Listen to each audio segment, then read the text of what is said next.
Hello students, बात करेंगे आज आपके सिलेबस के सेकंड चैप्टर की, that is inverse trigonometric function. ठीक है स्टूडेंट, ये एनसीईआरटी के अकॉर्डिंग सेकंड चैप्टर है आपका मैथमेटिक्स का। बहुत बड़ा चैप्टर नहीं है, लेकिन इसमें आप लोगों को बहुत छोटी छोटी बातों का भी ध्यान रखना होगा।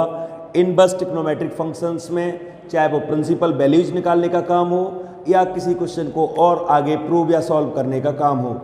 तो सबसे पहले आपको समझाता हूं मैं इस चैप्टर में क्या है और क्या करना है। स्टूडेंट, इस चैप्टर के अगर इंट्रोडक्शन पार्ट की मैं बात करूं तो फंक्शन आप लोग जानते हैं फंक्शन क्या होता है। पहले मैं अभी इनवर्स ट्रिग्नोमेट्रिक फंक्शन की बात नहीं कर रहा हूं, मैं सिर्फ फंक्शन की बात करता हूं। फंक्शन, जब भी कोई फंक्शन आपको डिसाइड करने को बोला जाता है तो आपको पता है कि इसमें डोमेन और रेंज काम करते हैं, डोमेन एंड रेंज। और जो फंक्शन के बारे में बेसिक बात हम लोगों ने सीखी है फर्स्ट चैप्टर में, आपको पता है रिलेशन ऑफ फंक्शन को हम लोग जब हमने डिफरेंशिएट किया कि रिलेशन ऑफ फंक्शन में क्या डिफरेंस आता है, तो एक बात निकल कर सामने आई कि कोई भी डोमेन यहाँ पर है, चाहे मैं मान लीजिए ए, तो इस डोमेन की दो वैल्यूज नहीं हो सकती। पहली बात समझिए, अगर ऐसी सिचुएशन है तो ये फंक्शन नहीं है।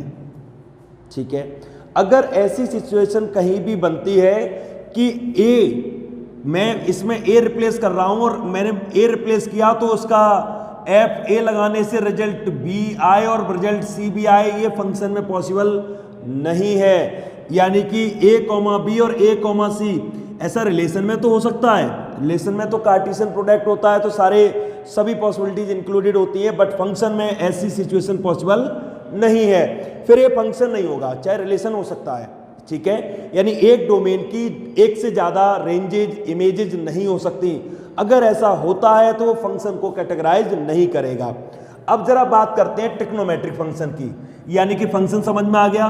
फंक्शन में आप सबको पता है एक डोमेन की दो इमेजेज नहीं हो सकती। हाँ, ऐसा हो सकता है कि ए और बी, ए रखने से भी आंसर सी आ रहा है और बी रखने से भी आंसर सी आ रहा है, ये ऐसा पॉसिबल है। ठीक है, ऐसा तो पॉसिबल है फंक्शन में, ऐसा कई बार होता है। मान लीजिए मैं F x equal x square ले रहा हूं और अगर मैंने सबसे पहले 2 रिप्लेस किया तब भी आंसर 4 आएगा, -2 रिप्लेस करूंगा तब भी आंसर 4 आएगा, तो ऐसा तो पॉसिबल है। अब फंक्शन आपको क्लियर है। अब मैं एक और स्टेप आगे बढ़ा रहा हूं, मैं बात कर रहा हूं ट्रिग्नोमेट्रिक फंक्शन की। Suppose that F x equal sine theta दिया गया है। ठीक है, थीटा की कोई बाउंड्रीज नहीं है। मैं अगर यहाँ पर वैल्यू लगाता हूँ, मान लीजिए 30 डिग्री, 45 डिग्री, 60 डिग्री, 90 डिग्री, ठीक है, और यहाँ पर ये डोमेन का काम करेगा, मैं थीटा के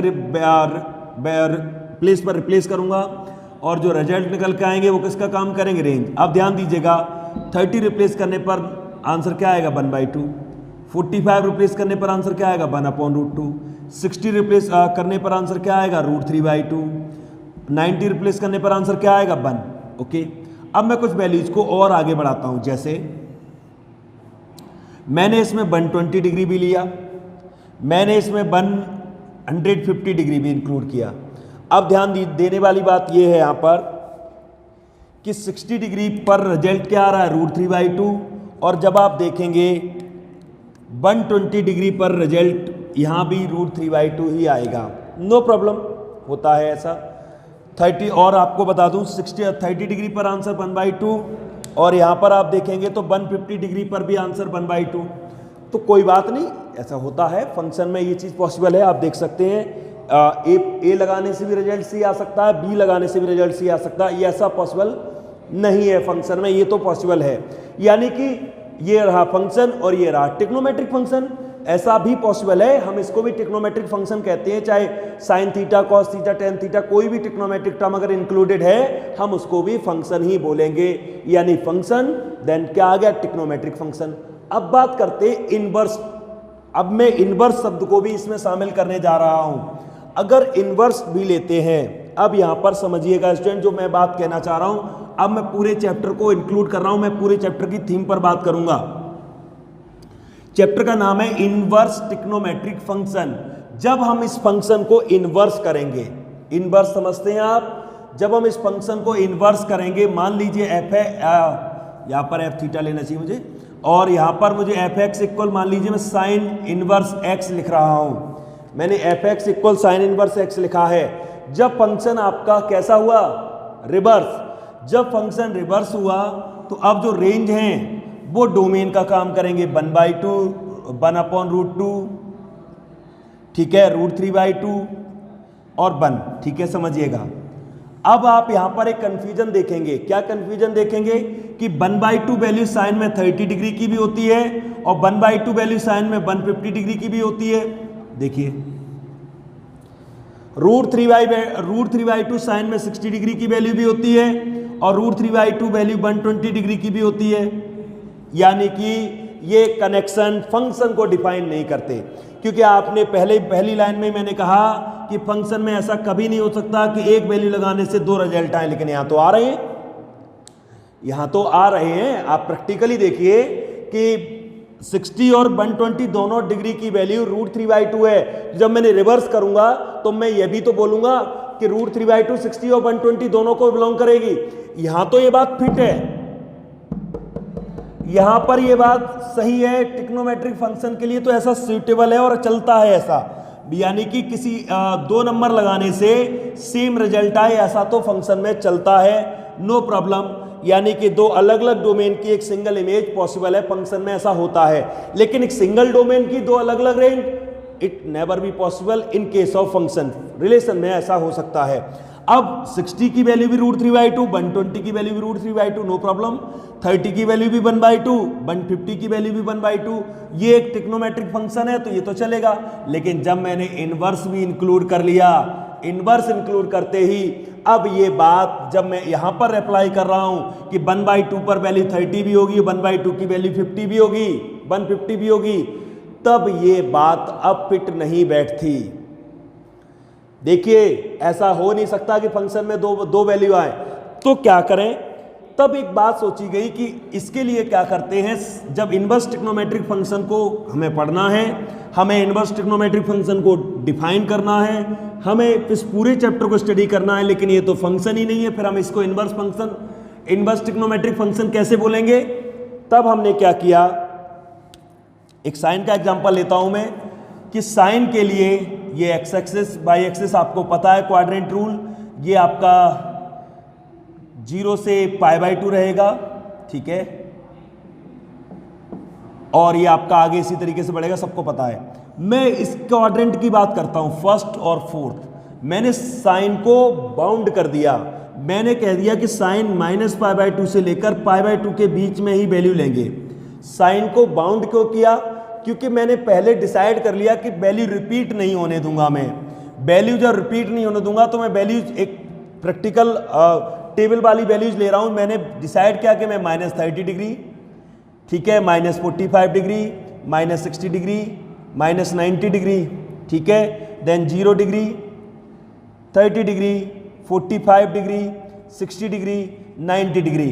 यानी कि आप ऐसे समझ सकते हैं -π/2 से लेकर π/2 की कोई भी वैल्यू ले लीजिए और अब इनकी वैल्यूज लिखिए, यहां पर वैल्यूज रिपीट नहीं होंगी, यानी कि एक डोमेन की 2 रेंज आपकी नहीं आएंगी। जैसे -30 की वैल्यू -1/2 आएगी और +30 की वैल्यू 1/2 आएगी, 60 की वैल्यू √3/2 होगी और -60 की वैल्यू -√3/2 होगी, इसकी वैल्यू -1/√2 होगी तो इसकी वैल्यू आपकी 1/√2 होगी।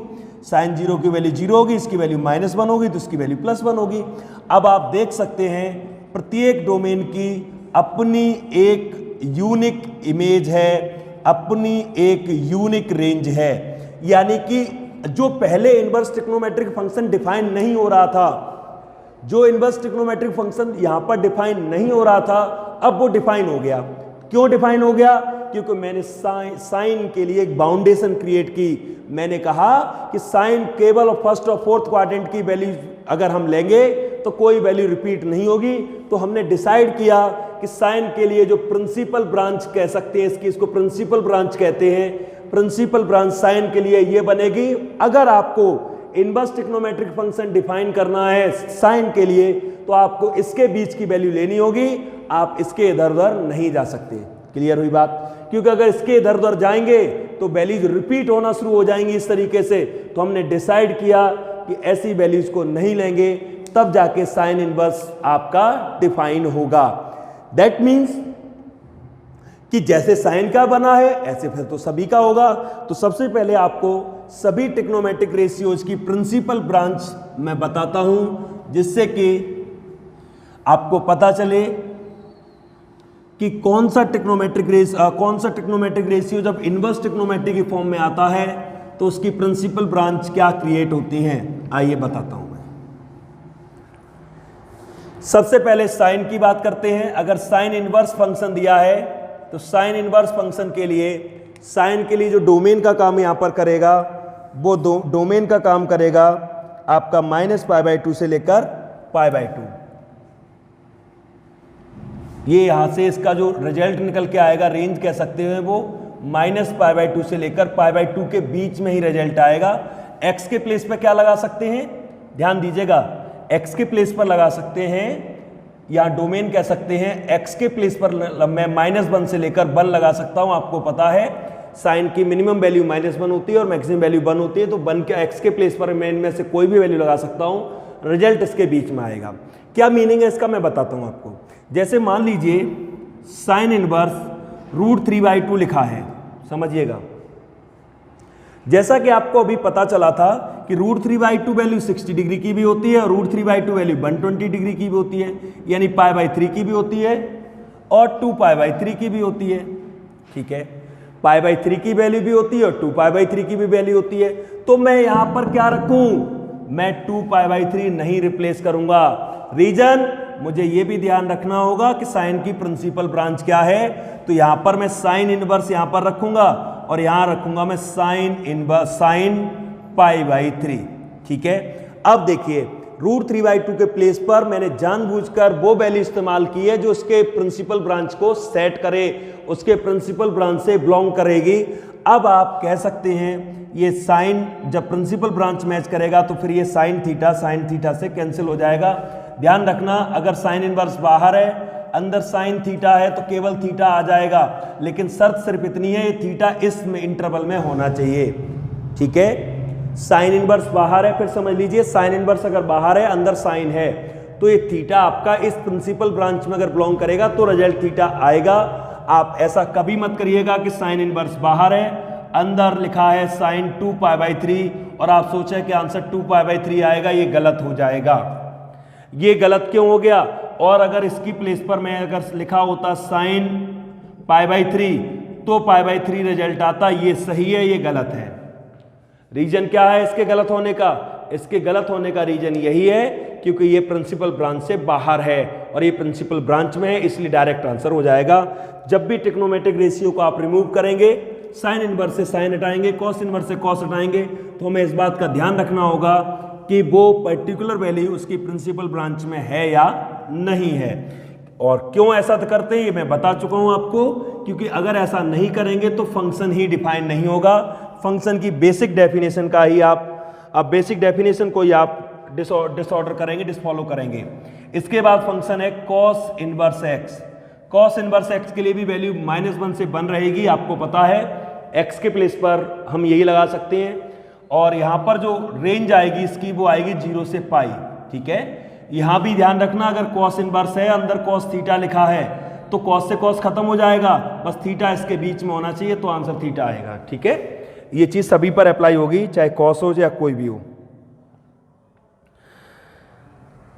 टेन इनवर्स बात करते हैं। टेन इनवर्स में कोई फर्क नहीं पड़ता, कोई भी रियल वैल्यू हो सकती है, क्योंकि टेन परपेंडिकुलर अपॉन बेस का रेशियो होता है और परपेंडिकुलर बेस में कोई भी साइड बड़ी छोटी हो सकती है, इसलिए इसमें कोई भी रियल नंबर आ सकता है।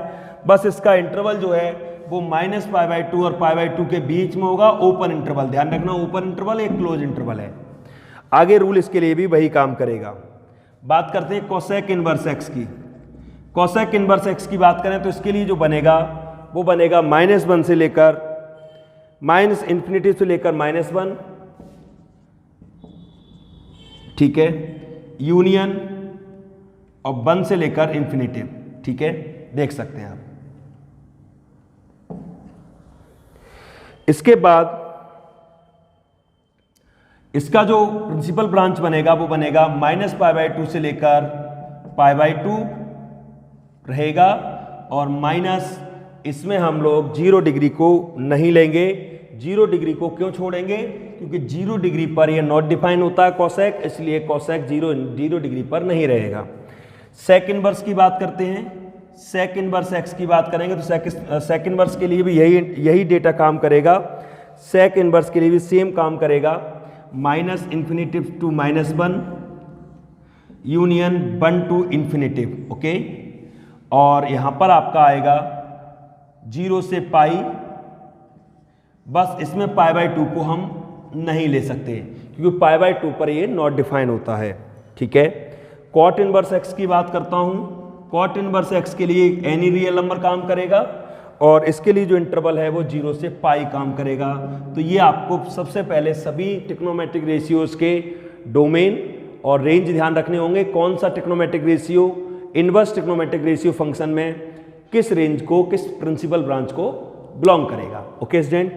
बेसिकली साइन कॉस टेन अगर याद रहेंगे तो उनसे रिलेट होकर ये भी याद रहेंगे। बाकी कॉट का ध्यान रखना, कॉट जो है वो कॉस से रिलेट करता है, कॉस की तरफ जाता है। आइए मैं कुछ क्वेश्चन कराता हूं जिनमें आपकी प्रिंसिपल वैल्यू फाइंड आउट करनी होगी और आपको तुरंत समझ में आ जाएगा कि प्रिंसिपल वैल्यू कैसे फाइंड की जाएगी।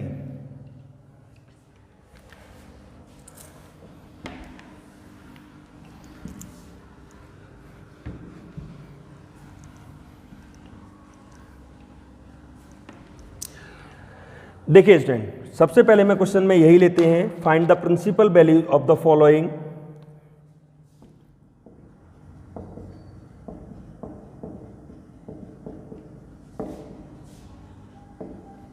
सबसे पहला क्वेश्चन है tan इनवर्स -√3, ठीक है। अब थोड़ा फिर से रिवाइज करते हैं। साइन और tan के लिए हमें फर्स्ट और फोर्थ क्वाड्रेंट में काम करना है। ये साइन और tan के लिए काम करेगा, बस समझ लीजिए। tan ओपन इंटरवल होता है, वो बात अलग से हम याद रखेंगे। और cos के लिए हमें ये 0 से पाई का काम करना है, ये cos के लिए होगा। मैं साइन cos tan की बात करता हूं। यानी कि जब इनवर्स ट्रिग्नोमेट्रिक फंक्शन में स्टडी करेंगे तो साइन और tan में सेकंड और थर्ड क्वाड्रेंट की वैल्यूज को हम नहीं ले सकते, समझ लेना अच्छे से। और जब हम cos के लिए काम करेंगे तो cos के लिए हम फर्स्ट और सेकंड क्वाड्रेंट ले सकते हैं। अब जरा समझिए, tan फर्स्ट क्वाड्रेंट में पॉजिटिव होता है, ठीक है। मैं tan के लिए स्टडी कर रहा हूं अभी। tan फर्स्ट क्वाड्रेंट में पॉजिटिव, और कहां पॉजिटिव होता है? थर्ड में। वैल्यू लेकिन कैसी है? नेगेटिव। समझिएगा इस बात को, वैल्यू कैसी है? नेगेटिव tan यहां होता है और नेगेटिव tan यहां होता है। ये ले नहीं सकते, ये क्वाड्रेंट ले नहीं सकते। रीजन हमारे प्रिंसिपल ब्रांच में इन्वॉल्व नहीं है। tan की जो प्रिंसिपल ब्रांच है -π/2 से π/2, उसमें ये सेकंड क्वाड्रेंट नहीं आता है। तो अब मेरे पास केवल एक ऑप्शन बचा कि मुझे फोर्थ क्वाड्रेंट की तरफ मूव करना होगा। फोर्थ क्वाड्रेंट में एंगल नेगेटिव होगा। अब एंगल नेगेटिव होगा तो ध्यान रहे हम पॉजिटिव वैल्यू को देखेंगे। ये रूल tan और sin दोनों में काम करेगा। tan इनवर्स आप भूल जाइए, नेगेटिव वैल्यू आप पॉजिटिव वैल्यू ढूंढिए। √3 tan में होती है π/3 यानी 60 डिग्री की, तो मैं tan लिखूंगा और यहां पर मैं -π/3 इस्तेमाल करूंगा। ध्यान दीजिए, मैंने उसको फोर्थ क्वाड्रेंट में लेकर गया मैं, क्योंकि नेगेटिव वैल्यू फोर्थ क्वाड्रेंट में होगी। अब आप देख सकते हैं बाहर tan है, अंदर tan है, ये रिमूव हो जाएंगे। शर्त सिर्फ क्या है, ये एंगल tan की प्रिंसिपल ब्रांच से मैच करना चाहिए। बिल्कुल कर रहा है, π/2 और π/2 के बीच में है। That means your answer is -π/3। देख सकते हैं आप। आइए कुछ और क्वेश्चन लेते हैं। जैसे सेकंड है cos इनवर्स -1/√2। अब ध्यान दीजिए, cos के लिए थोड़ा अलग से सोचना पड़ेगा आपको। cos इनवर्स -1/2 साइन में और tan में। देखिए रूल समझ लीजिए, साइन में और tan में अगर नेगेटिव वैल्यू आ जाती है तो आपको सिर्फ नेगेटिव साइन यूज करना होगा। मान लीजिए मैं कहता हूं साइन इनवर्स और ये माइनस का 1/2 लिखा है, तो आप भूल जाइए माइनस है, आप प्लस की 1/2 तो ढूंढिए। साइन में प्लस 1/2 कितने का होता है? π/6 का। तो साइन इनवर्स π/6 लिखा जाएगा, बस उसके साथ हम माइनस इस्तेमाल करेंगे। माइनस इस्तेमाल करेंगे, आंसर क्या आ जाएगा इसका? -π/6। तो साइन और tan तो बहुत आसान है, पॉजिटिव है तो कोई प्रॉब्लम ही नहीं है, फिर तो सब कुछ सही है, क्योंकि फर्स्ट क्वाड्रेंट में पॉजिटिव सारे होते ही है। जब नेगेटिव आएगा, अभी पॉजिटिव होता, देखिए भी समझ लीजिए, अगर साइन और टेन में पॉजिटिव वैल्यू आती है फिर तो कोई प्रॉब्लम है ही नहीं, फिर तो हम फर्स्ट क्वाड्रेंट वाली वैल्यू ले ही लेंगे। अगर साइन इनवर्स और 1/2 लिखा है तो नो प्रॉब्लम, फिर तो कुछ सोचना ही नहीं है। 1/2 साइन में वैल्यू कितनी की होती है, π/6 की। Your answer will be π/6, first quadrant में आ रहा है। लेकिन प्रॉब्लम कब आएगी, जब साइन और टेन में नेगेटिव वैल्यू आना से स्टार्ट होंगी। और साइन और टेन में जब भी नेगेटिव वैल्यू आए आपको टेंशन लेने की जरूरत बिल्कुल नहीं है। जैसे नेगेटिव वैल्यू आ गई आप पॉजिटिव वैल्यू ढूंढना, √3/2 पॉजिटिव कितने का, π/3 का, लेकिन नेगेटिव है तो मैं नेगेटिव इस्तेमाल करूंगा और आंसर माइनस का π/3 आएगा। ठीक है, यानी साइन और टेन की इस तरीके की प्रिंसिपल वैल्यूज को ढूंढने का हमें बेसिक रूल मिल गया कि पॉजिटिव वैल्यू होगी नो प्रॉब्लम, सीधा सीधा आंसर। अगर नेगेटिव वैल्यू होगी तो पॉजिटिव एंगल को ढूंढकर नेगेटिव रिप्लेस करेंगे उसके साथ, तो नेगेटिव आंसर आएगा। अब कॉस का रूल समझिए, कॉस में नेगेटिव एंगल रिप्लेस नहीं कर सकते। कॉस इनवर्स, ये वैल्यू 1/√2 कॉस में कितने की होती है, π/4 की। कॉस π/4 की 1/√2 वैल्यू होती है। देखो टेबल तो याद करनी पड़ेगी स्टूडेंट, जो 10th स्टैंडर्ड पर आपने 11th स्टैंडर्ड पर टेबल याद की है वो टेबल तो याद रखनी पड़ेगी। अब π/4 की वैल्यू 1/√2 ये तो याद होना चाहिए। तो cos π/4 की वैल्यू 1/2, बहुत आसान तरीका बताऊंगा, हर जगह फिट बैठेगा। cos π/4 की वैल्यू 1/√2। अब ये नेगेटिव है, अब नेगेटिव है तो साइन और टेन जैसा ऐसा नहीं कर सकते। इसमें ध्यान दीजिए, ऐसा क्यों नहीं कर सकते, क्योंकि cos पहली बात तो फोर्थ क्वाड्रेंट में पॉजिटिव होता है, और दूसरी बात ये इसके इंटरवल में ही नहीं है, ये तो इसके इंटरवल में ही नहीं है। तो फिर क्या करते हैं, क्या करेंगे, देखो मैं समझाता हूं। कॉस का जो प्रिंसिपल ब्रांच है वो कौन कौन सा क्वाड्रेंट है, फर्स्ट और सेकंड, यही है। फर्स्ट में तो सभी प्लस होते हैं तो कॉस क्यों नहीं होगा, लेकिन वैल्यू नेगेटिव आई है, इसका मतलब जरूर सेकंड क्वाड्रेंट में होगा। और सेकंड क्वाड्रेंट में जब भी आना होता है हम क्या करते हैं, पाई में से उस पर्टिकुलर वैल्यू को घटाते हैं। तो आपको क्या करना है, कॉस में π/4 है तो आपको यहां पर π/4 - 4 लिखना है। ध्यान दीजिए, इस तरीके से लिखना है, यानी कि पॉजिटिव वैल्यू ढूंढनी है। पॉजिटिव वैल्यू मिल गई कितने की, π/4 की। फिर उसे डायरेक्ट π/4 नहीं लिखना, नेगेटिव लिखना, पाई में से घटाते हुए लिखना है। अब आप इसको कॉस इनवर्स रहने दीजिए, कॉस रहने दीजिए, माइनस करिए, क्या आ गया 3π/4। अगर आप चेंज करते 180 - थीटा तो माइनस कॉस थीटा आता, तब भी आंसर माइनस का 1/√2 आता। 3π/4, अब समझिए 3π/4 सेकेंड क्वाड्रेंट में होगा, पहली बात। दूसरी बात नेगेटिव 1/√2 देगा, तो कॉस से कॉस यहां रिमूव हो सकता है, आंसर क्या आएगा 3π/4। ठीक है, देख सकते हैं आप। कोई भी वैल्यू कभी भी आए अगर प्रिंसिपल वैल्यू से रिलेटेड दी है तो आपको बस ध्यान रखना होता है रूल्स का, और रूल्स के बाद फिर हम उसको बड़े आसानी के साथ कन्वर्ट कर सकते हैं। रूल्स बन चुके हैं, अब आपके दिमाग में भी सेट हो चुके होंगे। साइन और कॉस में अगर नेगेटिव आता है तो हम फिर पॉजिटिव वैल्यू ढूंढकर साइन और टेन में अगर नेगेटिव एंगल आता है अंदर, नेगेटिव वैल्यू अंदर आती है तो उसका पॉजिटिव एंगल ढूंढकर हम नेगेटिव साइन रिप्लेस कर देंगे जस्ट। और कॉस में अगर नेगेटिव वैल्यू अंदर आएगी तो हम उसकी पॉजिटिव वैल्यू ढूंढकर पाई में से माइनस करते हुए करेंगे। पाई में से क्यों, क्योंकि हम उसे सेकंड क्वाड्रेंट में लेना चाहते हैं कि जहां भी है सेकंड में आ जाओ, सेकंड में आ जाओ, तो फिर हम उसको सेकंड में लेकर जाते हैं स्टूडेंट। ठीक है, आइए कुछ और क्वेश्चन कर लेते हैं इसी चीज से रिलेटेड, जिससे और थोड़ा क्लियर हो आपको। जैसे सिंप्लीफाई लिखा है, क्वेश्चन है cos inverse 1/2 plus 1/2 sine inverse 1/2। Okay, ध्यान दीजिए, अच्छी बात है, यहां भी पॉजिटिव वैल्यू और यहां भी पॉजिटिव वैल्यू है। जब पॉजिटिव वैल्यू हो फिर तो आपको कोई रूल लगाना ही नहीं है, सिंपल वैल्यू ढूंढनी है। कॉस इनवर्स रहने दीजिए, कॉस में वैल्यू होती है, कॉस π/2 वैल्यू होती है 60 डिग्री की, तो π/3 आएगा। 1/2 साइन में वैल्यू होती है 1/2 30 डिग्री की, 30 डिग्री यानी कि π/6 आएगा। तो अब ये इंटरवल में मैच कर रहा है, प्लस वैल्यू हो तो वैसी टेंशन नहीं लेना, आंसर यहां से π/3 1/2 इंटू π/6, तो ये आपका एलसीएम आएगा यहां से 12। ठीक है, 12 एलसीएम हो गया, 4π प्लस पाई, आंसर आ गया 5π/12। आप देख सकते हैं। इसी तरीके का और एक क्वेश्चन लेते हैं जिसमें आपको और थोड़ा क्लियर होगा। जब भी इस तरीके का क्वेश्चन आए तो आपको अंदर से सॉल्व करना है। जैसे क्वेश्चन है tan इनवर्स देन लिखा है 2 cos, अंदर लिखा है 2 sin इनवर्स 1/2। ओके स्टूडेंट, देख सकते हैं आप। अब इस तरीके का जब भी क्वेश्चन आएगा स्टूडेंट, तो आपको ध्यान रखना है कि हमें बिल्कुल अंदर वाले ब्रैकेट से सॉल्व करते हुए आगे बढ़ना है। ये tan इनवर्स रहने दीजिए, 2 cos रहने दीजिए, 2 रहेगा sin इनवर्स 1/2।